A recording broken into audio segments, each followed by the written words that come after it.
Sepeninggal Haji Hasan Shodiq, konsolidasi kekuatan keluarga besar Gubernur Aceh tampaknya mulai mendodoran.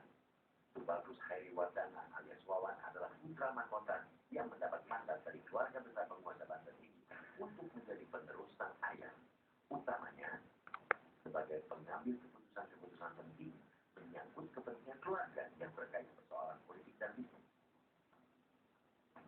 Jika saat Haji Hasan Shodiq nyaris tak ada kelompok yang memberikan perlawanan berarti, kini kondisinya mulai bergeser. Di tengah gonjang-ganjing situasi politik di tanah Jawara ini, sejumlah kelompok yang dikenal berseberangan dengan keluarga besar gubernur mulai bermunculan. Salah satunya, sejumlah tokoh yang turut mendirikan provinsi Banten, namun belakangan berseberangan sikap dengan Haji Hasan Shodiq. Juru bicara keluarga gubernur Aceh, Fitron Nur Ihsan, tak memungkiri adanya kelompok-kelompok tertentu yang ingin merebut kekuasaan keluarga gubernur Aceh. Mungkin saja itu bisa terjadi, tapi bagi Aceh belum jauh melangkah untuk berpikir kepada persoalan itu, karena sama saja kita membayangkan sesuatu hal yang sebenarnya tidak perlu dibayangkan, karena memang kita tidak belum fokus terhadap persoalan-persoalan yang terjadi di luar terkait dengan konstelasi politik. Kita lebih fokus kepada menghadapi persoalan yang ada. Namun yang pasti, hubungan gubernur Aceh dan Wagu Rano Karno sempat memanas. Beberapa waktu yang lalu, masyarakat Banten sempat dibuat kaget atas beredarnya kabar bahwa Rano Karno akan mundur dari jabatannya. Penyebabnya, sang gubernur tak memberinya kewenangan layaknya seorang wakil gubernur.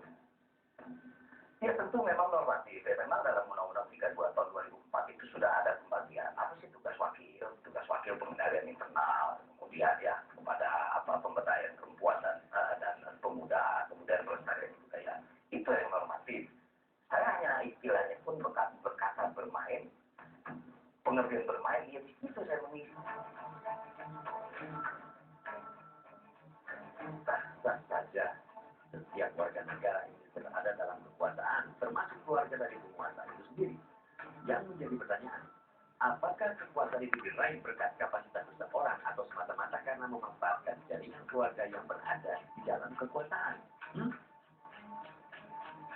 Belum lagi persoalan bagaimana seorang kandidat yang merupakan bagian dari penguasa itu meraih kekuasaan, apalagi dengan tingkat ekonomi dan pendidikan masyarakat, utamanya di wilayah Provinsi Banten yang terbilang cukup memprihatinkan. Menurut sebuah data dari Kartu Pelindung Sosial atau KPS di Pemkab Lebak, jumlah warga miskin tercatat sebanyak 118.036 jiwa. Boleh jadi ini untuk sekedar memberikan suara kepada pihak tertentu, akhirnya menjadi petaka bagi kelangsungan kehidupan ekonomi dan politik. Di luar itu semua, sesungguhnya persoalan etika, moral, dan kepantasan mestinya menjadi pertimbangan utama. Nah itu kembali lagi harus ada satu aturan yang memang tidak memberi ruang untuk mungkin terjadi sesuatu. Saya minta maaf. Sulawesi Selatan juga seperti itu. Kemudian maaf, Kabupaten Tangerang juga seperti itu. Kemudian ada beberapa provinsi yang juga seperti, karena pasti dong bapak mesti jadi gubernur, anak pasti cita jadi gubernur ya. Itu buat saya adalah sangat normal. Kita bisa memaknai sebagai titik kulminasi dari gerakan sosial, gerakan politik yang oleh banyak elemen secara sporadis selama ini dilakukan untuk menolak hegemoni dinasti ini yang sudah dianggap keterlaluan. Kenapa? Karena sudah masuk di semua lini dan merusak tatanan kehidupan sosial dan politik. Ya, bagaimana ulama misalnya tidak mampu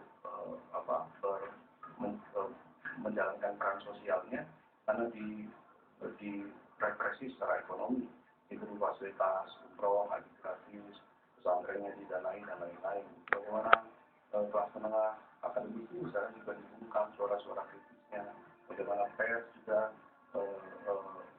diintervensi ruang-ruang redaksinya sehingga tidak mampu memberitakan sesuatu yang dinilai berseberangan dengan kepentingan politik dinasti itu.